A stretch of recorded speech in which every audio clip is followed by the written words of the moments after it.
tablets are all the rage. We know it. With the iPad coming out, it's just the thing that you have to have. But what about those people who don't want something that's as expensive as an iPad, but want more functionality than, say, a Kindle or a Nook? Well, that's where Pandigital comes into play. I'm here with Jason Topol. Very nice to meet you. Nice to meet you. And we're taking a look at the Pandigital multimedia novel. Yep. I've got a 7-inch version. You've got a 9-inch version? This is a 9-inch, yep. Now, tell me a little bit about these. They're running Android, right? Yeah, so they're an Android platform. And recently, the 7-inch platform, we moved that to an open Android look and feel. So very similar to the 9-inch product here. It is first and foremost still a color e-reader, in that you've got the Barnes & Noble bookstore here with magazines, newspapers, and books. And then you're able to read the books in a very large, easy to read format.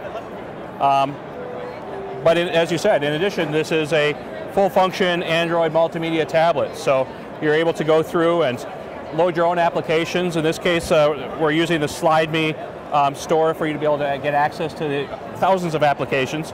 You can play audio, video, and the like. Yeah. So you've got audio, video. I've noticed that these have card slots, so you can expand it. The standard USB plug, so this will look like a USB storage device on your computer, right? Yeah, it's plug and play. You don't have to use a proprietary piece of software. You just plug it in, load whatever you want, your media files, your music files, and you go. Exactly.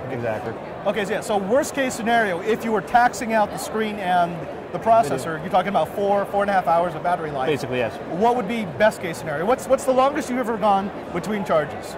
Longest I've ever gone between charges is a couple days, because I will oftentimes go through and if I'm reading a book, then I'll just go ahead and put it in sleep mode when I'm between reads, then bring it back out of sleep mode, continue reading. So about 2-3 days. I'm still kind of amazed how responsive this thing is. I mean, and you can't see it, but it really does react quite nicely. I mean, it doesn't feel like an e-reader. Now, the big question, because everyone's going to be comparing you to the iPad, how much does this cost? I mean, I've seen products like this that are what, $300–400. Sure. Where do you price the Pandigital multimedia novel? So Pandigital is all about performance for value, and so the 7-inch product is coming in at about $149 these days.